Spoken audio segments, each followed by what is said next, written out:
A palavra que está no meu coração para esse dia está no livro de Provérbios, capítulo 3, versículo 9. É um princípio que eu sigo para a minha vida, e se você praticar esse princípio, você vai gozar também das bênçãos que estão inseridas nele. Provérbios 3, versículo 9, que diz assim: honra o Senhor com a tua fazenda e com as primícias de tua renda, e se encherão os teus celeiros abundantemente, e transbordarão de mosto os teus lagares. Eu li do Provérbios 3, do verso 9 e o 10. Isso aqui é um princípio que Salomão está nos ensinando. E está mostrando para nós que quando nós honramos ao Senhor com os nossos bens, com as nossas primícias, com a nossa renda, ele diz aqui que os nossos celeiros se encherão abundantemente. Ok? Quem está trazendo para nós esse conceito é Salomão, um dos homens mais ricos nessa época, se não o mais rico dessa época. Porque existem até hoje pessoas que procuram riqueza de Salomão. Vocês são pessoas que são muito mais inteligentes do que eu, né? Que as pessoas que ouvem a pregação, a palavra de Deus, você que ama a palavra de Deus, são sempre pessoas que são infinitamente, têm mais conhecimento do que eu, têm muito mais sabedoria do que eu. Eu sou apenas pó, cinza, pequeno. Sou apenas um servo que estou aqui para te servir. E sabe que até hoje existem arqueólogos, existem historiadores, inclusive cientistas, que procuram encontrar as riquezas do rei Salomão. Porque foi um cara extremamente rico. Para você ter ideia, quando ele fez o templo, né, que ele levantou o templo, que foi o primeiro templo de Israel, depois do período do tabernáculo, da tenda, que Davi tinha já o projeto no coração de construir o templo, e Salomão vai dar continuidade a um projeto do pai e vai fazer um templo para o Senhor. Rapaz, esse templo, ele deu ouro, ele deu prata, ele deu bronze, ele deu tudo do melhor, principalmente em ouro. Ele fez colunas de ouro, ele fez utensílios de ouro, ele fez tinha tanto ouro que quando a Bíblia fala das invasões, depois que com a morte do rei Salomão, com a destruição dos reinos, com a divisão, que tudo acontece em Israel, né? Com a morte do rei Salomão, que Israel se divide, reino do sul, reino do norte. Dentro dessas invasões, seja dos babilônicos, seja dos assírios e de outros povos, você vai ver esses povos entrando em Israel, precisamente em Jerusalém, e roubando utensílios de ouro. Por quê? Porque tinha muito ouro dentro do templo. Muito ouro. Salomão sempre priorizou entregar para Deus o melhor. Olha a oferta que Salomão fez e entregou depois que o templo foi construído. E ele procurou entregar dos melhores animais, dos primogênitos, né? Aquilo que era primícia de tudo, ele entregou para Deus, dos seus bens, do ouro. Ele construiu tudo com excelência, ele entregou tudo com excelência. E esse cara se tornou nessa época aqui, se não mais rico, um dos mais ricos da época. E eu arrisco dizer que a riqueza de Salomão se expandia sobre a terra, de modo que, da mesma forma que a sabedoria dele alcançava muitas pessoas, né, ou seja, alcançava muitos povos, as pessoas também ouviam falar do poder de riqueza que Salomão tinha. Tá certo? Agora, foi um cara que preservou princípios. Foi um cara que priorizou honrar a Deus. Foi um cara que entendeu esse princípio. E quando você tem esse princípio e você coloca em prática, você goza dos frutos que existem dentro dele. Sabe, a prioridade do evangelho não é te prosperar ou te dar dinheiro. Essa não é a prioridade. A prioridade do evangelho é salvar a sua alma. Jesus morreu numa cruz para te livrar do inferno. Né? John Piper que fala sobre isso. Jesus não morreu numa cruz para me livrar da pobreza. Jesus morreu numa cruz para livrar a minha alma do inferno. Foi para isso que Jesus morreu. para me dar eternidade e salvação. Essa é a prioridade do Evangelho. Então tem gente que vai passar por essa terra, vai ser salvo e não vai conseguir ter uma vida de prosperidade. Por quê? Porque para ser próspero, ele tem que preservar princípios. E a única maneira de você encontrar uma vida de prosperidade é você tendo uma vida de fidelidade.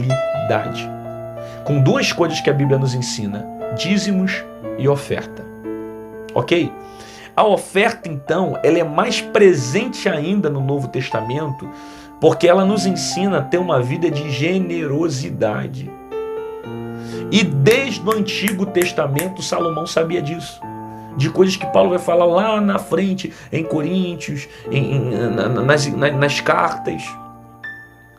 Salomão já entendia o princípio de honrar a Deus em primeiro lugar. Por isso que ele está ensinando para nós: honra ao Senhor com teus bens. Aprenda a honrar a Deus. Às vezes nós priorizamos tantas outras coisas. Nós priorizamos carro, nós priorizamos casa, nós priorizamos filho, família e tal. Não que seja errado, pelo contrário. Se você puder, faça o melhor para o teu filho, faça o melhor para a tua família, faça o melhor para você, sabe? Coma em bons lugares, vista boas roupas. Isso não é pecado e não é errado você gozar do fruto do teu suor, do teu trabalho. Você trabalha para isso, ok? Cara, mas quando você entende que Deus precisa estar em primeiro lugar, você tira isso aqui que Salomão está fazendo. Você tira a primícia para Deus. Isso é uma questão de inteligência, porque quanto mais você entrega para Deus, mais Deus faz por você. E olha o que eu vou dizer para você, eu estou falando sobre o princípio agora aqui de oferta. Esse princípio de oferta não é só você dar dinheiro para a igreja, ok? Isso aqui não é só você ir na igreja e entregar uma semente na sal. Não é só isso. Esse princípio de oferta é você fazer tudo que possa colaborar com o reino de Deus. E o reino de Deus é muito grande. Por exemplo, você semear na vida de alguém que está com necessidade e você ajudar essa pessoa, você ajudá-la, seja financeiramente ou de uma outra forma, mas você tirando daquilo que você trabalha, do suor do teu rosto, para dar para alguém, para ajudar alguém sem querer nada em troca, você está fazendo algo que é um princípio dentro do reino de Deus. Talvez você já tenha feito isso muitas vezes e sem ser cristão não percebeu. Mas a Bíblia fala que toda vez que eu faço pelo próximo, eu estou fazendo também para Deus. Então isso é reino de Deus. Quando você sentir no teu coração, você entender o que é uma vida de fidelidade, de generosidade, oferta na vida de alguém, ajuda alguém que está precisando, sabe? Além do que você já faz pelo reino, sabe? Eu sei que você é ofertante, dizimista, que você ama o reino de Deus, mas além de tudo isso, procura tirar um teu tempo para você fazer pelo próximo. Você vai perceber como isso também vai fazer bem a sua alma, o seu espírito. Por isso que a Bíblia fala assim: é melhor dar do que receber. É muito melhor você ter para dar do que você receber. É muito melhor você ter para emprestar do que você pedir emprestado. Sabe? É muito melhor você ter para dar do que você necessitar para receber. Se hoje você tem condições de fazer, faça isso. Você já percebeu que de repente Deus pode ter te colocado em certos lugares? Deus pode ter aberto certas portas na sua vida. Deus pode ter te prosperado muito para que lá na frente a sua vida seja um instrumento para alcançar pessoas.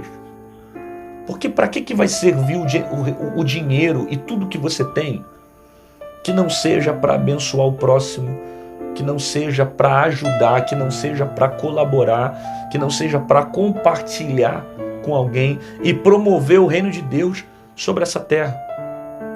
E pasme, quanto mais você faz pelo reino, mais Deus faz por você. Eu digo isso por experiência prática. Eu nunca vi uma pessoa que é generosa com o reino de Deus, ela ter uma vida miserável. Eu, Rodrigo Santana, eu nunca vi. Eu nunca vi um cara que tem um coração aberto para o reino de Deus, ele ter uma vida de pobreza, de desgraça, eu nunca vi. A maioria dessas pessoas tem uma vida de prosperidade, né? Não literalmente de pobreza, porque pobreza não é pecado, mas literalmente de miséria. Eu nunca vi um miserável passar por isso. né? Porque tem gente que é pobre e próspero. Por isso que eu consertei a palavra. Tem pessoas que são pobres e são prósperas, né? E tem gente que é rico e não é próspero. Porque a prosperidade não está ligada somente a dinheiro. A prosperidade está ligada à felicidade, a gozo, a prazer de vida, a bem-estar. Ok? Então é muito maior do que acúmulo de bens ou de riqueza, né? Então eu nunca vi uma pessoa que tenha o coração aberto para o reino de Deus viver uma vida miserável. Na maioria das vezes ela goza dos frutos daquilo que ela plantou. Então a gente precisa aprender isso aqui com Salomão, que é um exemplo prático de um homem que era muito rico e está oferecendo o melhor dele para Deus. E ele nos ensina dizendo: honra ao Senhor com a tua fazenda. Honra ao Senhor com a tua fazenda. Honra ao Senhor com aquilo que você tem. Honrar a Deus é muito mais do que simplesmente pegar dinheiro e entregar. Honrar a Deus é muito mais do que você pegar, naquela época, pegava um animal, né, um animal novo, sem mancha, sem mácula, e entregar. É muito mais do que simplesmente pegar algo e entregar. É a intenção como entrega, é a forma como entrega, é a maneira como entrega. Sabe? No Antigo Testamento, se um animal tivesse uma pata quebrada, se ele tivesse machucado ou ferido, Deus não recebia a oferta. Você conhece a palavra e sabe que a Bíblia dizia que a oferta deveria ser sem mácula, ou seja, sem mancha, sem feridas. Não podia ter pata quebrada. Por quê? Porque o tipo de oferta que eu estava entregando representava o tipo de adoração que eu estava oferecendo. E Deus não queria nada de qualquer maneira. Se eu for entregar alguma coisa para Deus, eu preciso entregar o melhor. Salomão sabia disso. Por isso que ele disse: honra o Senhor com os teus bens, tua fazenda, e com as tuas primícias e a tua renda. Sabe o que é primícia? Primeiro. Quando você tira a primeira parte para Deus de tudo que você tem, de tudo que você recebe, irmão, você colhe muito mais para a tua vida. Aprenda a viver através da fé, sabe? Quando você tira a primeira parte para Deus, quando você tira a primícia para Deus, quando você fala: não, isso aqui eu vou tirar para o Senhor. Não, antes de eu pagar a conta, antes de eu fazer isso, eu tiro isso aqui para Deus. Eu vou fazer algo para promover o reino. Eu vou fazer algo para o Senhor. Eu vou honrar o Senhor. Que está além de palavras. Que, como eu falei, não é questão só de vir entregar, é a atitude, é o coração, é a maneira como você vive, é o teu comportamento, é honrar a Deus quando levantar, é honrar a Deus quando deitar. A palavra honra está além de simplesmente chegar e entregar. Aí ele diz: e se encherão os teus celeiros abundantemente e transbordarão de mosto os teus lagares. Ou seja, quando eu honro a Deus com as minhas finanças, quando eu honro a Deus com os meus bens, com a minha fazenda e com as primícias de toda a minha renda, os meus celeiros se encherão. Você quer viver uma vida de prosperidade? Você quer que Deus encha os teus celeiros? Você quer gozar de muitas coisas que Deus tem para a sua vida? Preserva princípios, que você vive promessas. Essa palavra aqui, ela é mais uma instrução para que seja uma chave na tua vida para você crescer, sabe? Para você conquistar coisas maiores. Só que em primeiro lugar você precisa honrar o Senhor. Jesus lá na frente nos evangelhos, ele consolidou muita coisa que já estava no Antigo Testamento. Em Mateus capítulo 24, versículo 35, ele diz: buscar em primeiro lugar o reino de Deus. Em primeiro lugar, o reino de Deus e a sua justiça, e todas essas coisas serão acrescentadas. Jesus está me ensinando ali a priorizar o reino. Quando eu priorizo o reino me prioriza. Quando eu priorizo o Senhor, as coisas de Deus acontecem sobre a minha vida gradativamente. Então seja fiel com aquilo que Deus tem colocado em suas mãos. A Bíblia diz: seja fiel no pouco, que no muito eu te colocarei. É uma questão de princípio, é uma questão de amor, é uma questão de fidelidade, e você vai ver assim coisas avançando, crescendo poderosamente sobre a sua vida. Você recebe essa palavra? Você pegou essa palavra na tua alma? Então coloca aqui no comentário, deixa eu ver se você recebeu mesmo. Então escreve aí: eu honrarei o Senhor, eu entregarei para Ele as minhas primícias, eu entregarei para Ele a minha vida, eu entregarei para Ele o meu coração, a minha alma, a minha mente, ok? Entenda também que oferta não é só dinheiro, é sua vida. É entregar o seu culto, é entregar o teu corpo, é entregar teu coração, é entregar a sua vida ao Senhor. É Deus ser o primeiro pensamento quando você levanta, é Deus ser o último pensamento quando você vai dormir, é Ele ser o primeiro na sua vida. Sabe? A gente aprende que Deus não pode ser o segundo, Deus não pode ser o terceiro, Ele não quer. Por isso que a Bíblia diz: amar a Deus acima de todas as coisas. Eu tenho que amar mais a Deus do que meu filho. Eu tenho que amar mais a Deus do que a minha família. Eu tenho que amar mais a Deus do que tudo que Ele possa me dar. O meu coração, em primeiro lugar, deve estar no Senhor. Faça isso. Preserve princípios que você vai viver promessas.